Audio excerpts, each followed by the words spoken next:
What's up, y'all? And welcome to 13 minutes of gig news in 13 minutes or less. All right, guys. Um, hmm, top story. Oh, okay. Um, the top story that I want to do, I'm gonna do second. Make sure that I get to it at least. But the first one that I'm gonna do is the top story is because I want to give credit to these guys. I think the top story is this because of its content is the second story, but I want to make sure to give credit to both Pablo Gomez and Sergio Avedian. If you're not familiar with both those guys, they're rideshare guy contributors, and they are taking on Proposition 22 for not following its own 6 point or inflationary increase in costs that it's supposed to do every year of approximately 2 cents. Um, because in 2022, inflation was 6.8%. Prop 22 money was supposed to go up 2 cents in 2023, and it should have gone up another 2 cents, or I'm sorry, in 2022. And in 2023, it should have gone up another 2 cents to 34 cents from its existing 30 cents. So what does this mean? This means tens to hundreds of millions of dollars that the rideshare companies and other gig companies owe California workers who do receive a Prop 22 portion of their paycheck. So if you are in California and you work gig apps and in on any of your platforms, you're getting Prop 22 money, make sure you're getting back pay of 2 cents for 2022. Any Prop 22 hours, go back into 2022, look at the hours you worked, and any Prop 22 hours you got money for, multiply 2 cents by those hours. You're owed that for 2022. And for 2023, go back and so far, any hours that you've been paid on Prop 22 hours, add 4 cents. Because on both of those years, you were paid 30 cents, and in 2022 you should have been 32, and this year should be 34. So you're owed 2 or 4 cents, depending on the year, for every active hour you worked under Prop 22 money. If you don't know what Prop 22 is, guys, and you're in California, just search my channel. I've got tons of stuff on it, and I've got some of the best experts on it. But you can also Google it, or you can go to ridesharerodeo.com, the website, and check it out all there. Or you can always email me, steve@ridesharerodeo.com.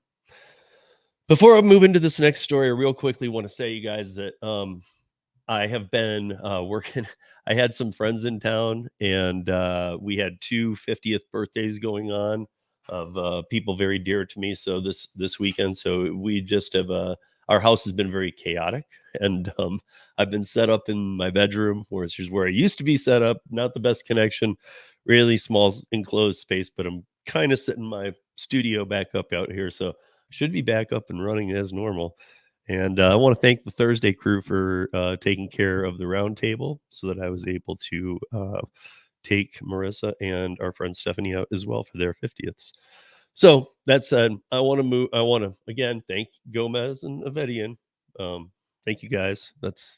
I love seeing people figuring out things that 500 lawyers didn't catch. So always a pleasure to watch some of our guys like Sergio figure something out.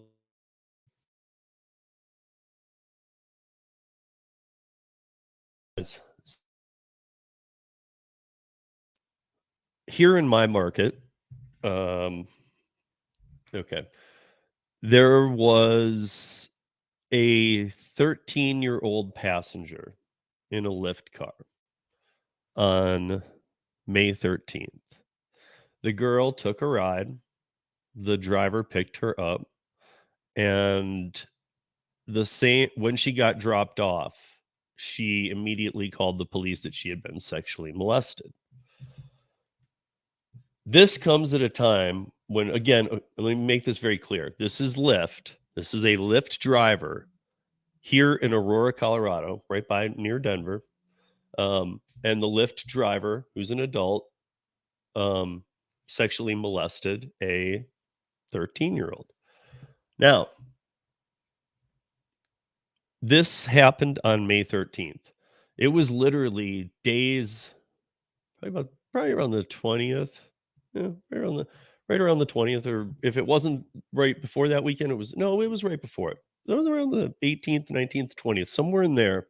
The end of that week was so 5 days after this incident was done, but now he just got jailed for it. But 5 days after the incident happened and Aurora police reported it and all this, that, and the other, that's when Uber decided, "Hey, let's take away no minors, um, no unaccompanied minors." So here's my thing, and this goes to what we talked about last week again, so I'm sorry to hit on it, but it is that big of a deal. Uber Teen. Told you guys last week, do not do it. If it's in your market, just go into settings and like Uber Pet, unless you decide. I mean, Uber Pet, that's your call. This is your call too. But I'm going to give you guys the best advice that, or some of the best advice for sure that I ever give you, and I give it often. Do not take minors. Do not take minors. Do not take minors. If you guys don't want to call and talk to your insurance agent, call and talk to a different one and tell them that you carry insurance and you're just kind of you got some questions, looking price shopping, whatever you want to do. And then tell them you do rideshare and tell them Uber has a new thing called Uber Team, which allows kids 13 to 17 to create sub accounts under their parents' account. Then ask the insurance company in phase 3, which is where Uber is supposed to have you completely covered, but all these companies have fought Uber and know that they really don't already. Are they going to have like, or is the insurance company comfortable with if in phase 3 you're traveling with 13 to 17-year-old unaccompanied minors, since Uber has the insurance? You can even word it that way. Since Uber has phase 3 completely covered, are you guys okay with that? Call any insurance agent, see what they say. Leave it in the notes. I would love to know. Um, and if they say it's fine, please, please, please, you don't have to leave a name, but please leave what insurance or any details you are willing to leave, because I've talked to quite a few and none of them are okay with it. And by quite a few, I mean like 5 or 6, not a ton. But if you guys leave who you called, especially if it's not your agent or something, you just called something, please leave the name of it, the city it's in. I'll look it all up. I'll find it. I'll call it because I want to talk to them. I want to ask them some very specific questions that I've been told. Um, but I think that this is a perfect example of why we don't do this. So look, has this been happening? Yes. When I was doing the most rideshare, I was doing 2014, 15, 16, 17. And like the height of probably about 80% of all the rides I've done for rideshare, not for all the other apps, for rideshare. Um, I would all the time end up at high schools. And this is when it was starting to come to Denver. I know it had been in California for a while, but this is when it was starting to come to Denver. And all the time I'd end up at high schools. All of our high schools have issues. So there's police there, I'd park behind them, cancel. Other people would take them. I think I said this last week. Uber always used to allow you to collect a fee for that. Now, Uber is allowing teens to have accounts. And it's only because of that stat that 24%, I think I said 25 last week, it's 24% of 16-year-olds in this country right now have driver's license. And that's under half from like 5 years ago. We were like above, we were like 58% or something like 5 years ago.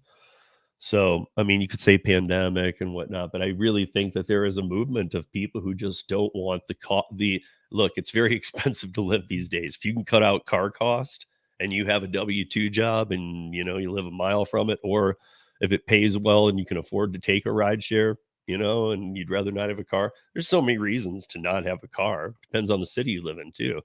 But I think that that's Uber's big push, and I think that's why they're allowing this. However, here's my challenge: is that they're allowing this by putting it on you. Again, Uber's only a tech company when they want an investor to invest. Uber's never a tech company when the police call them and say, "Hey, are you a tech company or are you a dispatch company only dispatching to independent contractors?" And then they 100% claim only a dispatch company dispatching to customers and drivers. So we're just hooking people up with people. We don't know what they do. Hands washed kind of thing. Now, are their hands completely washed? We're seeing lawsuits that are bringing DoorDash and Uber and other things into it, which kind of is starting to allude to something that shouldn't happen in the traditional independent contractor space. There should not be an overlap of, wait, well, we're going to sue you too, because that's the whole point of an independent contractor, is that you're outsourcing a portion or an entire job to somebody else for their specialty niche in that, or because you're trying to build a company and you don't have time to do it yourself or for whatever reason, but you're outsourcing that job to somebody else for good pay, usually, or at least in the traditional, for good pay, hoping that they got it from there. Like it. So if I'm a general contractor and I know how to get my hand dirty in all the aspects, framing, woodworking, counters, plumbing, HVAC. Let's say I have moderate experience, but I'm calling in a master plumber to install a new water main. Um, I couldn't install a water main, and you need to be a master plumber to do it. So when I independently contract that out to the master plumber, at that point, pretty much most GCs would say, "Well, he's got it because it's gonna be his insurance," and the GC might check, but for the most part, he counts on the fact that either he works with you a lot or that you have all the proper insurance and accreditations and things that you need with the city and state to be able to work. And that's one of the things that I feel like Uber, Lyft, and some of the gig apps have been missing, and that's why I always say define the space. We can't fix the space until we define the space.